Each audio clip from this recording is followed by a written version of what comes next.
One of the most striking images to have come out of Iran in the past few turbulent weeks was that of a young woman called Neda, who was shot dead on the streets of Tehran. The images, which were first broadcast on the internet and then shown all around the world, show Neda lying on the ground in a pool of blood, and two men bent over her, trying in vain to save her life. And one of those men was Arash Hejazi, and he's with me now. He's back here in Britain. Arash, just describe for us, if you would, those turbulent events. It must have been a very, very traumatic experience for you. Could you just talk us through the sequence of events that led to Neda's death? Well, I just can explain from my own what I saw and what I was part of. Well, our office is nearby the place that this terrible thing happened. We were there with some friends who had come over there to visit me because I was in Iran just shortly.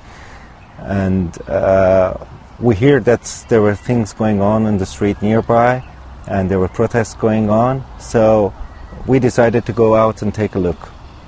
We walked through an alley called Khosravi to the main street, Karagar, where the protests were going on, and the anti-riot police was coming by motorcycles towards the crowd. While we were staying there, Neda and that man who was with her all the time, who I thought was her father at the time, because they were so close, and later on I hear that he was her music teacher. We're staying there among the crowd. All of a sudden everything turned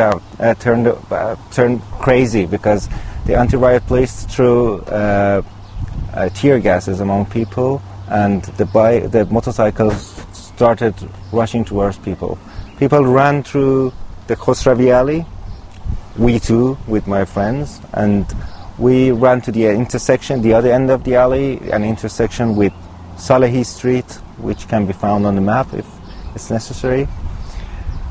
And there people were just standing, just didn't know what to do. They either to scatter, to leave, or to wait and see what happens. We hear a gunshot. Neda was standing 1 meter away from me. I didn't know her. She was just another person in the crowd. And I hear the sound, and I asked my friend who was standing beside me, what was that? Was it a gunshot? And he said, no, they say they are using plastic bullets. And, well, we were just standing there. All of a sudden I turned back and I saw blood gushing out of Neda's chest, and she was in a shocked situation, just looking at her chest, which blood was gushing out. And then she lost her control.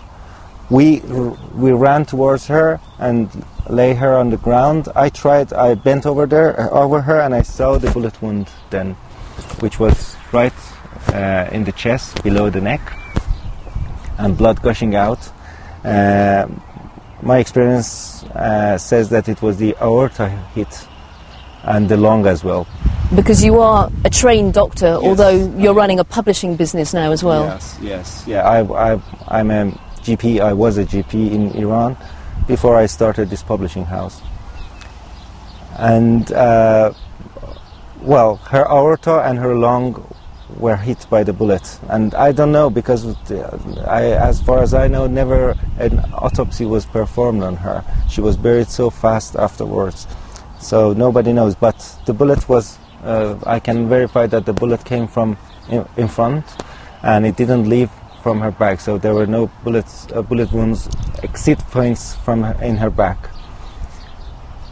It seemed I have never seen such a thing, because the bullet, it seemed to have blasted inside her chest. That blood, and later on the blood exiting from her mouth and nose. I had the impression at the time that it had hit the lung as well.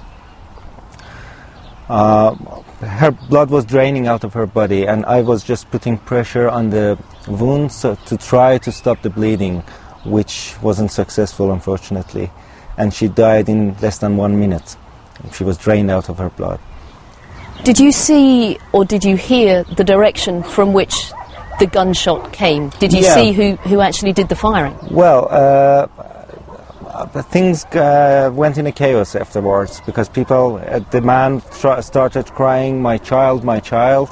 That's another thing that made me have the impression that he was her father. And well, yes, we heard the sound from in front of us, from where we were standing. We had the impression that it had come from a rooftop. But later on, a few minutes later, because I was when she died, they took the body and put her in a car to take her to a hospital or somewhere. I didn't follow them. When you say they, the people who were around her. Yeah. They just a car coming by, opened the door and offered them to take her away. They put her in the car and they just went away. So I don't know what happened afterwards, other than what everybody else has heard.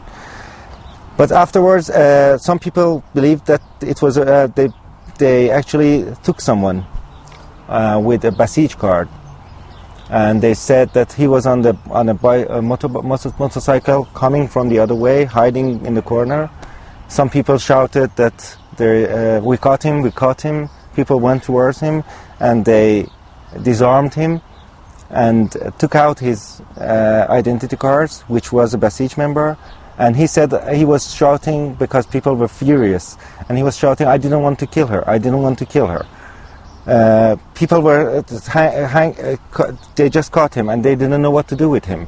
Some people said, don't harm him, we are not killers like them. And well, they didn't know what. I was a few meters away watching. I was shocked, so I didn't participate in anything. But you saw I was just looking and watching, yeah. They said we can't even give him back to the police because they was just let him go away. So what should we do? But they were certain in their own minds that this he member was, of the Basij militia was the one, responsible. yeah. And he was shouting, I didn't want to kill her. You heard him say that? Yes, I heard him, and I didn't. And he didn't say that I didn't want to. I wasn't the one who shot her or anything. He was just crying because he was afraid. I didn't want to kill her. So they let him go because they didn't know what to do with him. They should either harm him or give him back to the police. None of them would work in that situation, and they were afraid to expose themselves to the police. So they just let him go, and they took his identity cards. I don't know those people who took their identity card, but I know that there are people there who know who he is. Some people even, I noticed that some people were taking photos of him, but I don't know who they are as well. And I was covered in blood afterwards, so I just went back to my office to wash my hands, and when I came out, people had scattered, and that's what I've seen. How did you feel after that event when you're back in your office and washing the blood from your hands? What were you thinking? I was just, I can't, it's indescribable actually, I don't know. I've seen people dying many times, it's my profession. I've seen even people hit by a bullet, and while I was over her body, I didn't think about anything other than to do the things that a doctor has to do when he faces such a situation. But afterwards, I just went to the bathroom and just tried to. I was washing my hands compulsively, and I don't know for how many minutes, and I was appalled. After I stood up when I stood up, when I realized that she was dead and there was nothing else I could do, I stood up, and all of a sudden a fear of death overwhelmed me, because I felt that she was 1 meter away from me. That bullet could have hit me, and that guy or that person who had shot her could have been still there. So